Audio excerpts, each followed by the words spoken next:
नमस्कार विद्यार्थी मित्रांनो, माझं नाव सुहास भिसे. स्वागत आहे तुमचं सर्वांचं परत करंट अफेअर्स मराठी या आपल्या मायबोली भाषेतील एज्युकेशनल यूट्यूब चॅनलमध्ये. विद्यार्थी मित्रांनो, आज आहे 25 ऑगस्ट 2024. आजच्या दिवसाचे जेवढेही चालू घडामोडीचे महत्त्वाचे टॉप प्रश्न बनत असतील ते सर्व प्रश्न आपण या व्हिडिओच्या माध्यमातून पाहणार आहोत. तरी सर्वप्रथम आपण जर नवीन असाल, पहिल्यांदा या चॅनलवरील व्हिडिओ पाहत असाल तर चॅनलला या ठिकाणी अवश्य सबस्क्राईब सुद्धा करून घेऊ शकता. ठीक आहे, चला तर मग आपण आजच्या व्हिडिओला सुरुवात करूया. त्या अगोदर कालच्या व्हिडिओमध्ये जो काही शेवटचा प्रश्न विचारला होता त्या प्रश्नाचं उत्तर जाणून घेऊया. काय होता प्रश्न?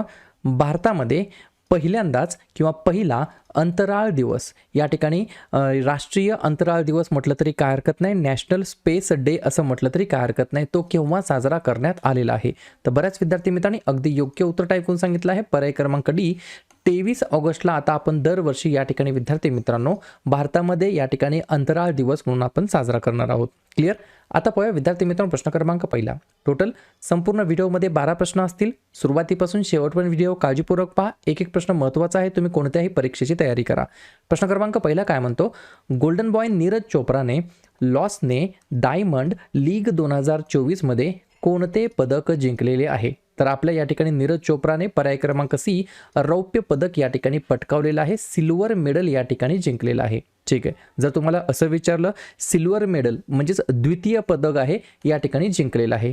किती मीटर भाला फेकून या ठिकाणी रौप्य पदक जिंकलं आहे? तर 89.49 मीटर लांब या ठिकाणी भाला फेकून जिंकलेला आहे.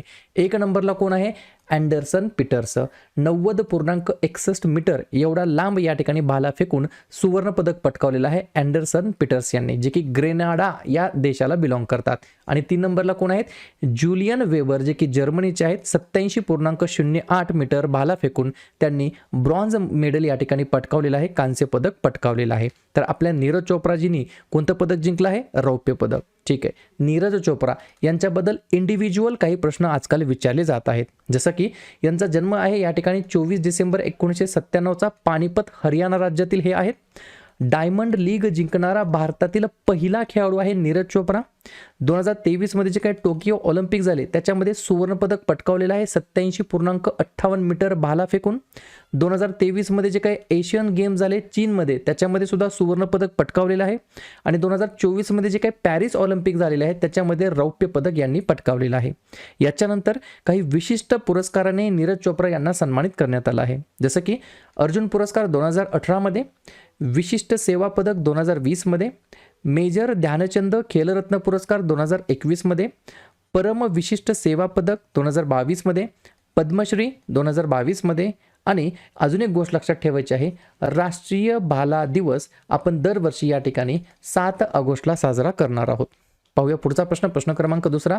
युक्रेनला कोणत्या देशाच्या द्वारे मानवतावादी मदत म्हणून 4 भीष्म क्यूब देण्यात आलेले आहेत? 2 नंबरच्या प्रश्नाचं योग्य उत्तर आहे पर्याय क्रमांक सी, आपला प्यारा भारत देश. तर पर्याय क्रमांक सी, आपल्या भारताच्या द्वारे मानवतावादी मदत म्हणून युक्रेनला 4 भीष्म क्यूब देण्यात आलेले आहेत. या ठिकाणी हे जे काही भीष्म आहे BHISMA याच्याबद्दल तुम्हाला फुल फॉर्म विचारला जाणार. लिहून घ्या, स्टार मार्क करून ठेवा. जेवढीही मी एक्स्ट्रा माहिती सांगत असतो ते परीक्षेच्या दृष्टिकोनातून महत्त्वाची आहे.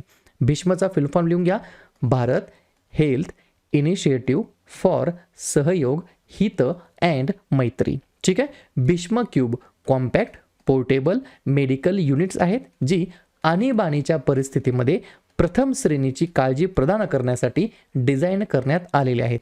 भीष्म क्यूब, ज्याला आरोग्य मैत्री क्यूब या नावाने देखील ओळखलं जातं, हे गंभीर ट्रॉमा केअर क्यूब्स आहेत जे प्रकल्प आरोग्य मैत्री अंतर्गत प्रोजेक्ट भीष्म ने स्वदेशी विकसित केलेले आहेत. या गोष्टी तुम्हाला लक्षात ठेवायच्या आहेत. या ठिकाणी युक्रेनला देण्यात आलेले आहेत. तर युक्रेनबद्दल थोडंसं रिव्हिजन टाकूया. कोणत्या कॉन्टिनेंटमध्ये हा देश येतो? तर युरोप या खंडामध्ये हा देश येतो युक्रेन. सध्याचे वर्तमानमधील अध्यक्ष आहेत व्होलोडिमीर झेलेन्स्की. पंतप्रधान आहे डेनिश शमिहल. राजधानी आहे कीव आणि चलन वापरलं जातं युक्रेनियन रिव्निया. पुढचा प्रश्न. प्रश्न क्रमांक तिसरा. 2024 मध्ये खालीलपैकी कोणता ग्लोबल फूड ब्रँड रँकिंगमध्ये जगातील सर्वात मजबूत अन्न आणि दुग्धजन्य ब्रँड ठरलेला आहे? 3 नंबरच्या प्रश्नाचं योग्य उत्तर आहे पर्याय क्रमांक बी अमूल हे या प्रश्नाचं योग्य उत्तर असणार आहे. तर या ठिकाणी सर्वात मजबूत स्ट्रॉंगेस्ट या ठिकाणी अन्न आणि दुग्धजन्य कॅटेगरीमधील अव्वल ब्रँड ठरला आहे अमूल. याच्याच व्यतिरिक्त जर तुम्हाला सांगायचं म्हटलं 2024 मधील जगातील शीर्ष 10 सर्वात मौल्यवान अन्न आणि नॉन अल्कोहोलिक पेय ब्रँडमध्ये या ठिकाणी 1 नंबरला आहे नेस्ले, 2 नंबरला आहे लेज, 3 नंबरला आहे या ठिकाणी इली, 4 नंबरला आहे टायसन आणि 5 नंबरला आहे या ठिकाणी डॅनोन असं त्या ब्रँडचं नाव आहे. या गोष्टी तुम्हाला लक्षात ठेवायच्या आहेत. पुढचा प्रश्न क्रमांक 4 ऑनलाईन समन्स आणि वॉरंट बजावण्यासाठी नियम अधिसूचित करणारे टिंबटिंब हे पहिले राज्य बनलेले आहे. 4थ्या नंबरच्या प्रश्नाचं योग्य उत्तर आहे पर्याय क्रमांक ए MP. मध्य प्रदेश हे या प्रश्नाचं योग्य उत्तर असणार आहे. तर मध्य प्रदेश हे राज्य या ठिकाणी भारतातील पहिलं राज्य असं बनलेलं आहे ज्या ठिकाणी ऑनलाईन समन्स आणि वॉरंट बजावण्यासाठी नियम अधिसूचित करण्यात आलेले आहेत. ते त्यांच्या न्यायिक प्रक्रियेमध्ये ईमेल, मेसेजिंग ॲप्स जसे की व्हॉट्सॲप आणि मजकूर संदेश यासारख्या इलेक्ट्रॉनिक पद्धतींचा वापर करण्यासाठी परवानगी देतं. तर अशा प्रकारचं हे काय आहे तर नियम अधिसूचित करणारं हे पहिलं राज्य या ठिकाणी बनलेलं आहे ऑनलाईन समन्स आणि वॉरंट बजावण्यासाठी. क्लिअर. प्रश्न आहे या ठिकाणी प्रथम घटनेबद्दल आणि कुठली घटना आहे मध्य प्रदेशमधील. तर मध्य प्रदेशबद्दल लगेच रिव्हिजन टाकूया. स्थापना झाली या राज्याची 1 नोव्हेंबर 1956ला. नवीन मुख्यमंत्री आहेत मोहन यादव, राज्यपाल आहेत मंगूभाई छगनभाई पटेल आणि राजधानी आहे भोपाळ. 8 महत्त्वाचे राष्ट्रीय उद्यान आहेत बंधवगड, कान्हा, पेंच, संजय, सातपुरा, पन्ना, वनविहार आणि कुनो आणि 4 महत्त्वाचे धरण आहेत गांधीसागर, बनसागर, बारगी आणि बारणा. पाहूया पुढचा प्रश्न क्रमांक 5. ऑगस्ट 2024 मध्ये उलची फ्रीडम शील्ड व्यायाम खालीलपैकी कोणत्या देशाच्या दरम्यान आयोजित केले होते. 5व्या नंबरच्या प्रश्नाचं योग्य उत्तर आहे पर्याय क्रमांक डी दक्षिण कोरिया आणि USA हे या प्रश्नाचं योग्य उत्तर असणार आहे. तर दक्षिण कोरिया आणि USA या देशाच्या दरम्यान आयोजित करण्यात आलेलं होतं ऑगस्ट 2024 मध्ये उलची फ्रीडम शील्ड एक्झरसाइज म्हटलं तरी काय हरकत नाही. ज्याचं उद्दिष्ट काय होतं तर उत्तर कोरियाची शस्त्रे आणि सायबर धोके रोखण्यासाठी त्यांची संयुक्त तयारी वाढवणे हा याच्या मागचा मेन पर्पज होता. या ठिकाणी प्रश्न आहे या ठिकाणी मिलिटरी एक्झरसाइज बद्दल. तर आपण एकदा काय करूया आपल्या भारताच्या इतर वेगवेगळ्या देशांसोबत आयोजित करण्यात आलेल्या ज्या काही महत्त्वाचे व्यायाम आहेत एक्झरसाइज आहेत त्याच्यावरती आपण एकदा रिव्हिजन टाकूया. जसं की गरुडा शक्ती आहे इंडोनेशिया देशासोबत, डस्टलिक आहे उझबेकिस्तान देशासोबत, गरुडा शक्ती आहे इंडोनेशियासोबत, डस्टलिक आहे उझबेकिस्तान सोबत, फ्रिंजेक्स आहे या ठिकाणी फ्रान्स देशासोबत, इंद्र अविया इंद्र आणि इंद्र नौदल आहे रशियासोबत, त्यानंतर अजय योद्धा, कोंकण, इंद्रधनुष आणि कोंकण शक्ती आहे UK सोबत, सायक्लॉन 1 आहे इजिप्त सोबत, नसीम अल बहर आहे ओमान सोबत, अग्नियोद्धा आहे सिंगापूर सोबत आणि काजिंद सराव आहे कझाकिस्तान देशासोबत. पुढचा प्रश्न व्हायरल संसर्गाच्या जागतिक अहवालांच्या दरम्यान कोणत्या राज्याच्या आरोग्य विभागाने एमपॉक्स या आजाराला किंवा रोगाला अलर्ट जारी केलेला आहे इमर्जन्सी डिक्लेअर केलेला आहे. पर्याय क्रमांक सी केरळ हे या प्रश्नाचं योग्य उत्तर असणार आहे. ठीक आहे 2 पॉईंट लिहून घ्या. अनेक आफ्रिकन राष्ट्रांमधील उद्रेक आता आंतरराष्ट्रीय चिंतेची सार्वजनिक आरोग्य आणीबाणी मानली जावी असे जागतिक आरोग्य संघटनेने गेल्या आठवड्यामध्ये जाहीर केलेले आहे. 2023 पासून अनेक मध्य आणि पूर्व आफ्रिकन राष्ट्रांमध्ये एमपॉक्सचा प्रादुर्भाव पसरत आहे. हा रोग स्मॉल पॉक्स सारख्या एकाच कुटुंबातील विषाणूमुळे होतो. पुढचा प्रश्न त्या अगोदर केरळमध्ये या ठिकाणी याच्याबद्दल इमर्जन्सी लागू केलेली आहे म्हणजेच डिक्लेअर केलेली आहे याच्याबद्दल या ठिकाणी लगेच रिव्हिजन टाकूया. केरळ ज्या राज्याची स्थापना 1 नोव्हेंबर 1956ला झाली. मुख्यमंत्री आहेत पिनराई विजयन, राज्यपाल आहेत आरिफ मोहम्मद खान आणि राजधानी आहे तिरुवनंतपुरम. या ठिकाणी 6 महत्त्वाचे राष्ट्रीय उद्यान आहेत इरविकुलम, मठिकेतन, अनमुडी, पामबदुम, पेरियार आणि सायलेंट व्हॅली आणि 4 महत्त्वाचे धरण आहेत इडुक्की, मालमपुझा, पेची आणि कुंडाळा. पुढचा प्रश्न क्रमांक 7. कोणत्या देशाने अलीकडेच आपल्या पृष्ठभागावरून जमिनीवर मारा करणाऱ्या शाहीन 2 या बॅलिस्टिक क्षेपणास्त्राचे यशस्वीपणे प्रक्षेपण केलेले आहे. तर पर्याय क्रमांक बी पाकिस्तान हे या प्रश्नाचं योग्य उत्तर असणार आहे. 1 पॉईंट लिहून घ्या. प्रक्षेपणाचे उद्दिष्ट सैन्याचे प्रशिक्षण, विविध तांत्रिक बाबींचे प्रमाणीकरण आणि सुधारित अचूकता आणि वर्धित जगण्याची क्षमता यासाठी समाविष्ट केलेल्या विविध उपप्रणालींचे कार्यप्रदर्शन मूल्यमापन हे याच्या मागचं मेन पर्पज होता. पुढचा प्रश्न, AAI म्हणजेच या ठिकाणी म्हणता येईल भारतीय विमानतळ प्राधिकरण, बरोबर, याचे नवीन अध्यक्ष म्हणून कोणाची नियुक्ती करण्यात आलेली आहे? 8व्या नंबरच्या प्रश्नाचं योग्य उत्तर आहे पर्याय क्रमांक ए, राजकुमार चौधरी असं त्यांचं नाव आहे. त्यांची या ठिकाणी भारतीय विमानतळ प्राधिकरणामध्ये नवीन अध्यक्ष म्हणून त्यांची नियुक्ती करण्यात आली आहे. लगेच जाता जाता शेवटी आपण नवनवीन नियुक्त्यांवरती चर्चा करूया. केंद्रीय गृह सचिव असणार आहेत या ठिकाणी नवीन नियुक्त झाले आहेत गोविंद मोहन. अंमलबजावणी संचालनालयाचे नवीन संचालक बनले आहेत राहुल नवीन. भारतीय तटरक्षक दलाचे महासंचालक बनले आहेत एस परमेश. पॅरिस ऑलिम्पिक 2024 मध्ये भारतीय दलाचे शेफ डे मिशन होते गगन नारंग. आणि पॅरिस पॅरा ऑलिम्पिक 2024 मध्ये भारतीय दलाचे शेफ डे मिशन आहेत सत्यप्रकाश सांगवान. नॅस्कॉमचे नवीन अध्यक्ष बनले आहेत राजेश नांबियार.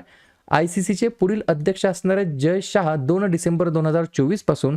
आणि भारतीय विमानतळ प्राधिकरणामध्ये नवीन अध्यक्ष चेअरमॅन बनले आहेत M सुरेश असं त्यांचं नाव आहे.